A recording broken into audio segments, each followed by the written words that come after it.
a hypothesis explaining the reason for the existence of links in the center of some galaxies.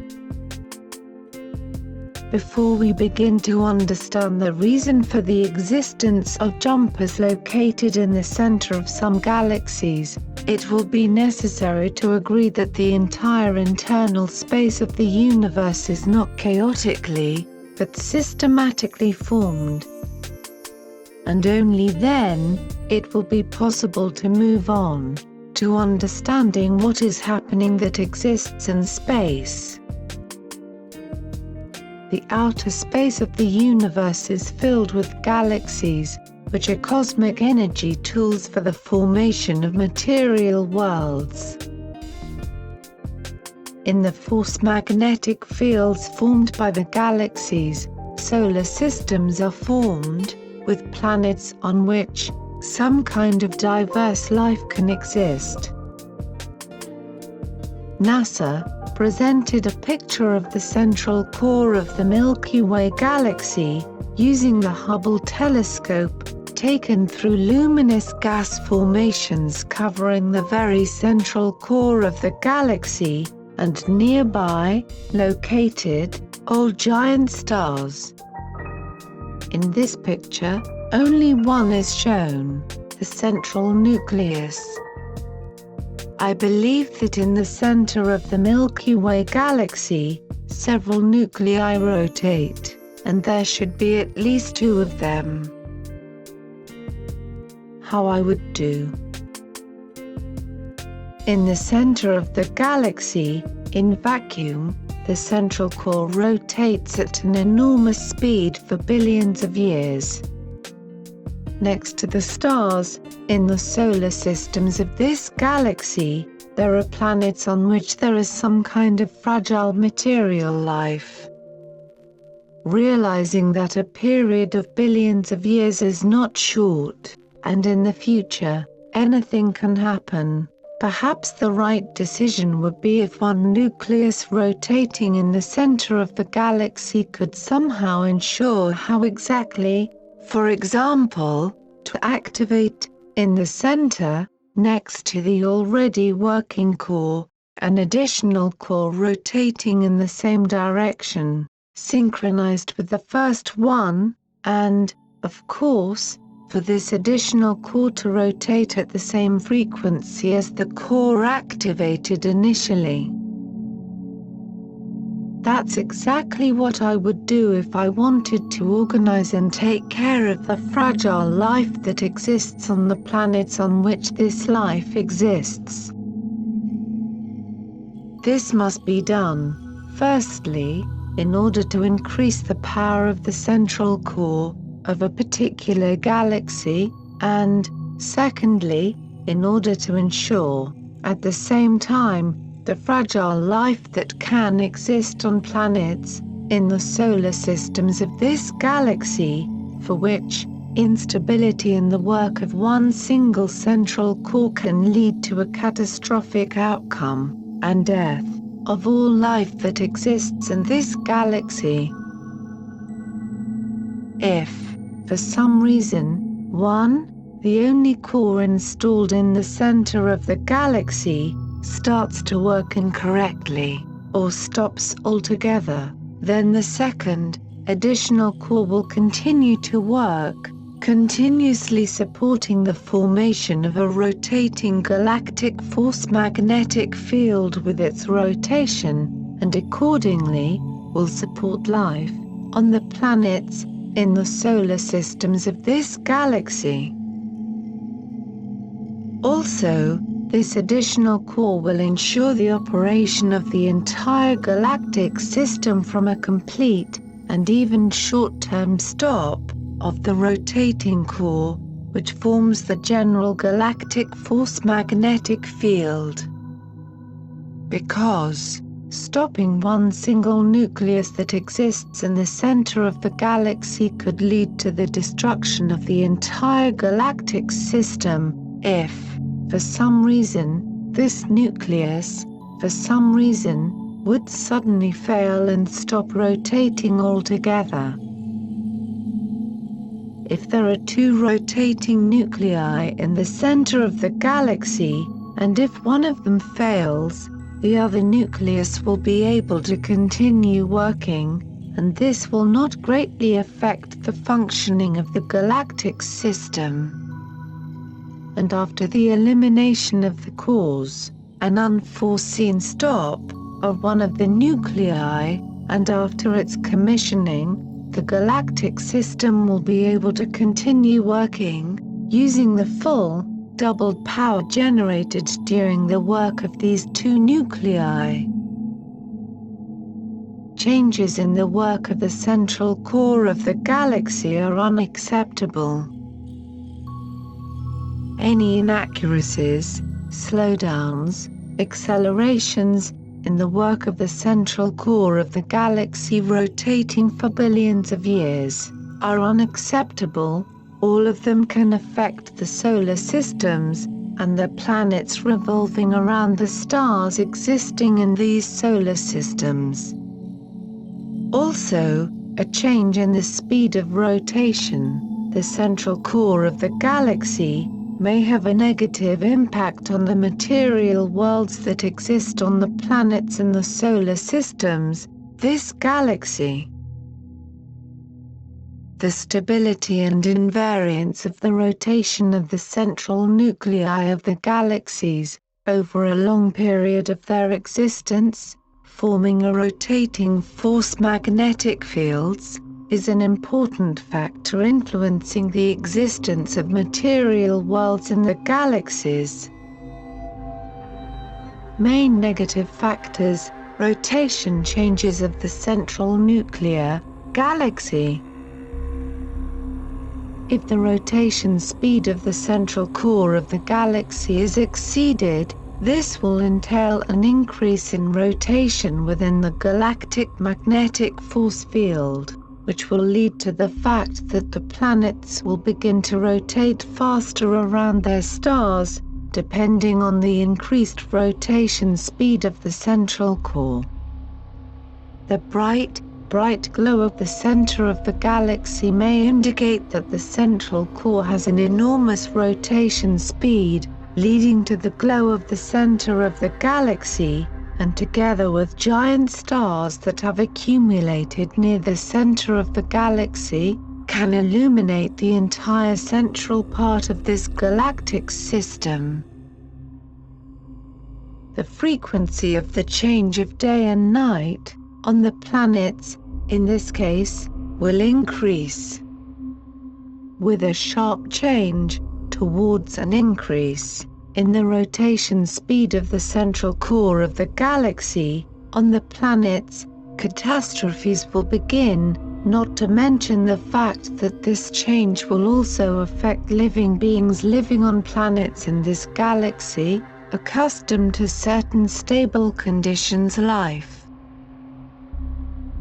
And vice versa, if the speed of the central core of the galaxy slows down, this will entail a slowdown in rotation within the galactic force magnetic field. This will lead to the fact that the planets will begin to rotate more slowly around their stars, depending on the level of deceleration of the rotation speed of the central core of the galaxy.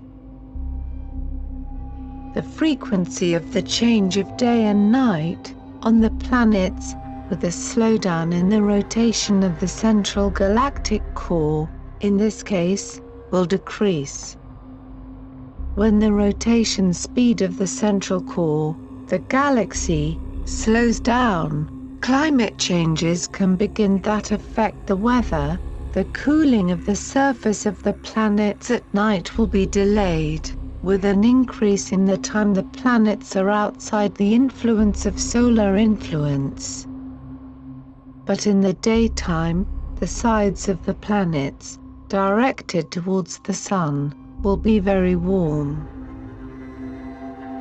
Conversely, the nights on the planets will be cold, and have negative values, which can greatly cool the sides of the planets that are not directed towards the sun. The slowdown in the rotation of the central core of the galaxy at the same time, will negatively affect living beings who were accustomed to certain stable conditions of life on the planets.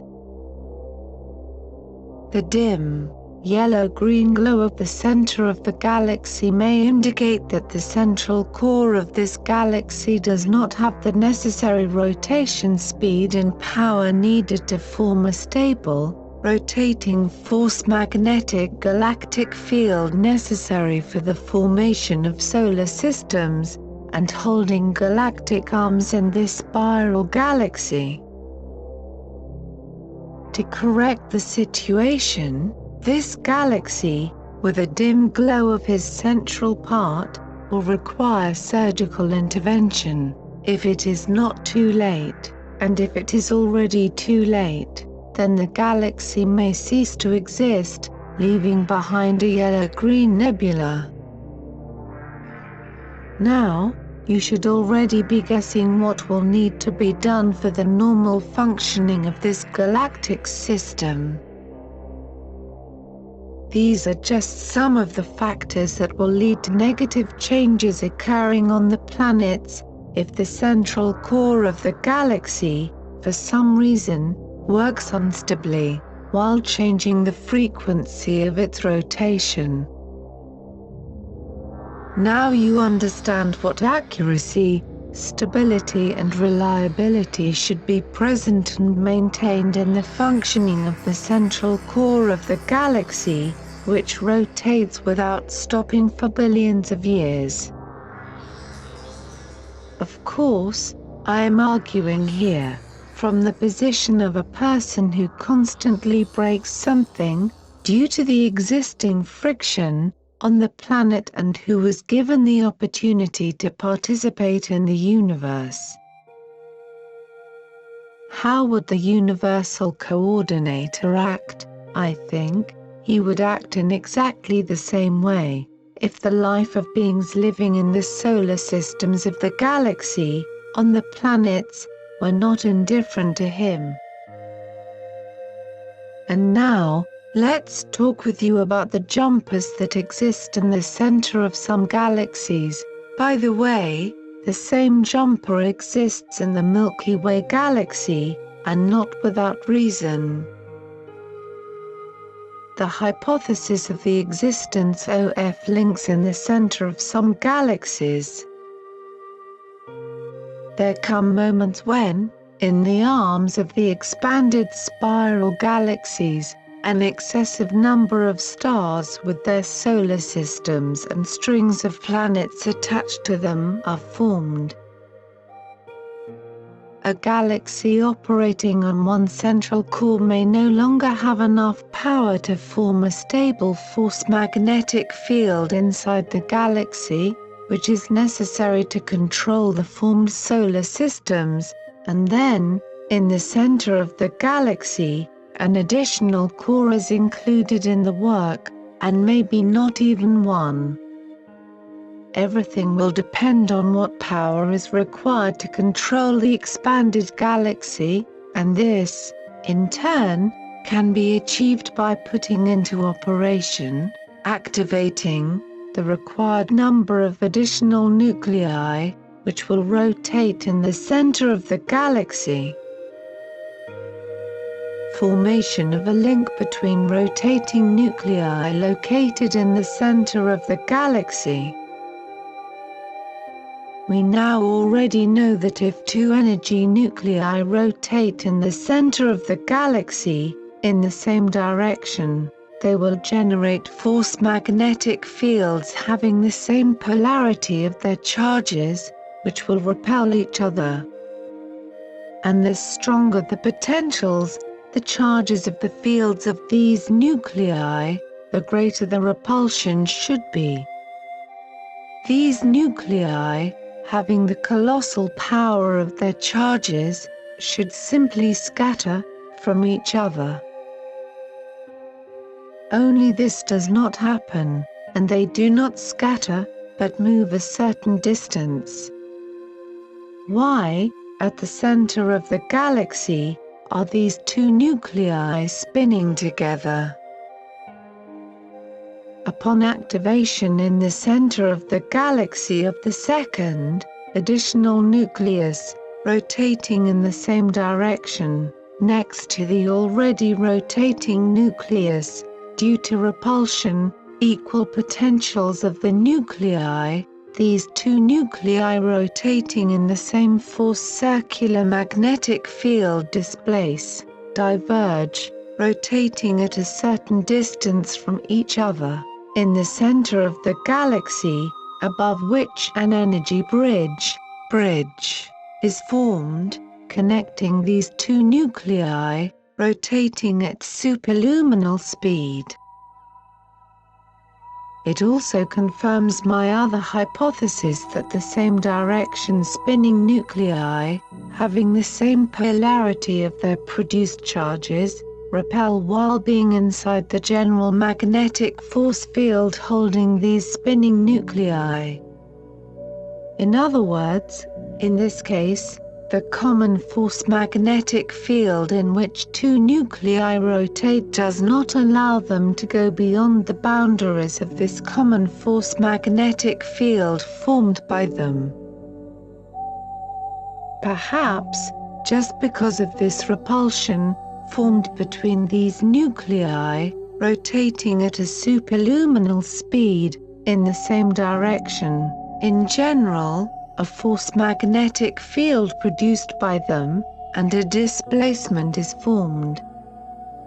And since there is an energy connection between the two nuclei, then outwardly, observing the galaxy, it may look like a luminous bridge in the center, formed between two rotating nuclei, resembling a jumper. Exceptions.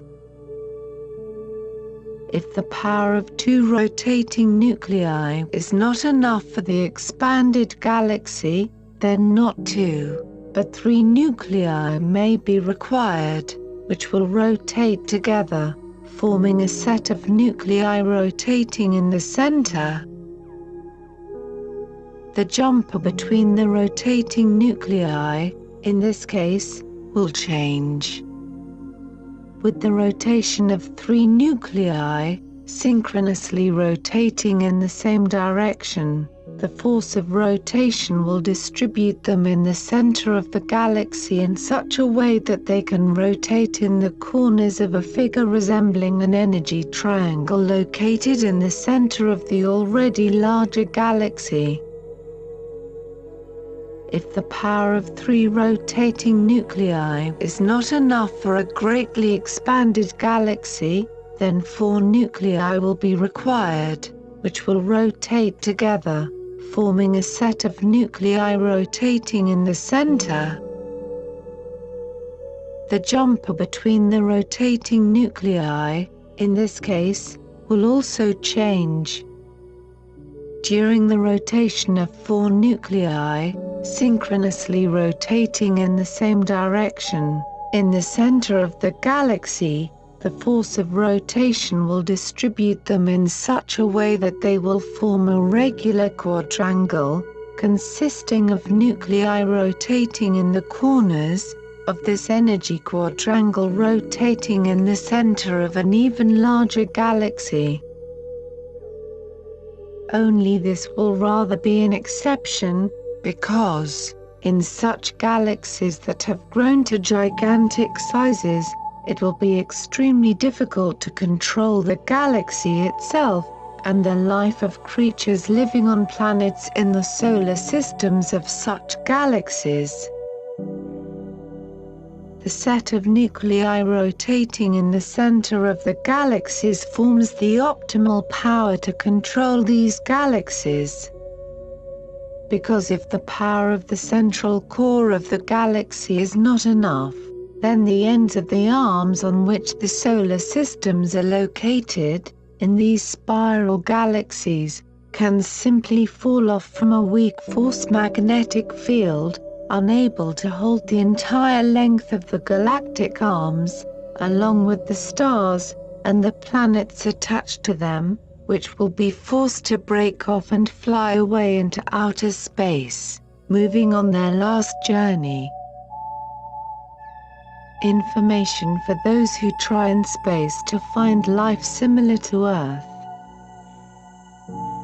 My opinion is that it is more reasonable to look for life similar to Earth. It is necessary in those galaxies, in the center of which there are jumpers formed during the rotation of two nuclei, imitating a jumper similar to the one that exists in the center of the Milky Way galaxy. These should be galaxies of optimal size, with two cores stably rotating in the center of these galaxies, which can rotate for billions of years, ensuring each other, in case one of them suddenly fails.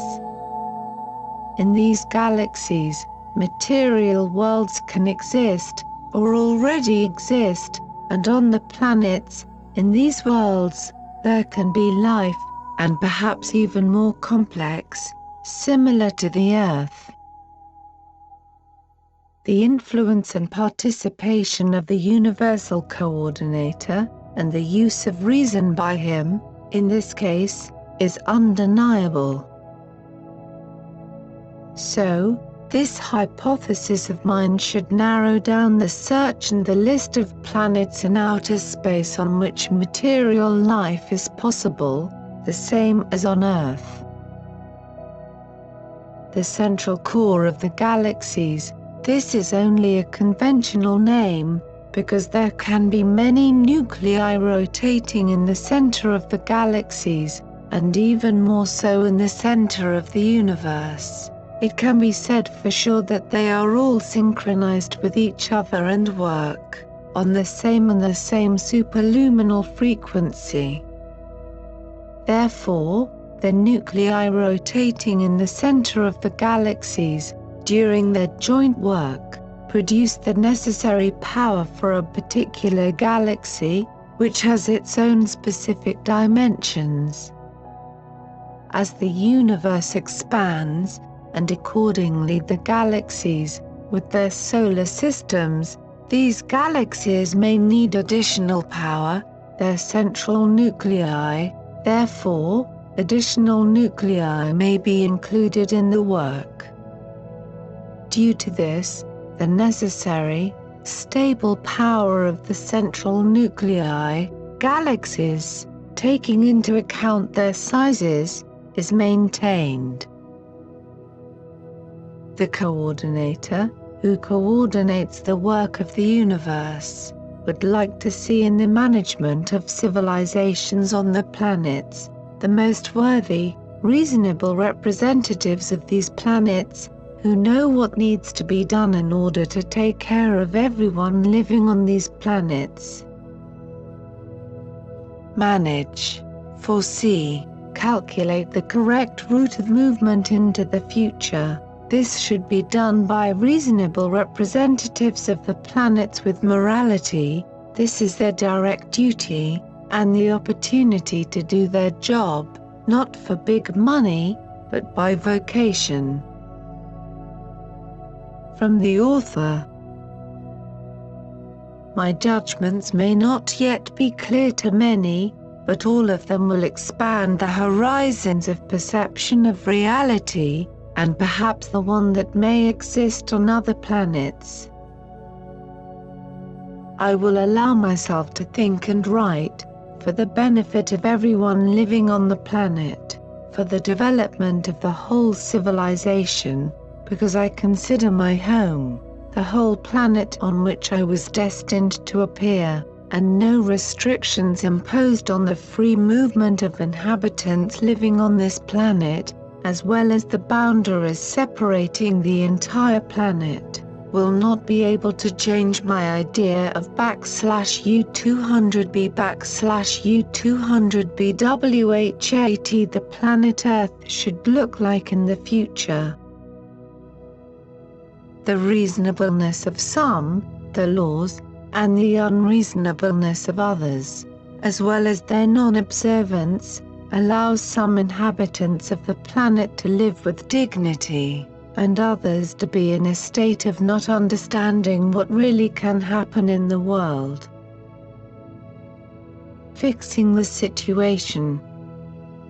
Earthlings living on the planet as one big family will not have to fence themselves off from each other, but learn to build their common home, jointly manage this common home, being proud that they are residents of the entire planet Earth. I have certain thoughts on many issues that I'm trying to systematize, about which it's too early to talk, because, for this, the time has not yet come. Anatoly Semenov-Gook, April 14, 2023.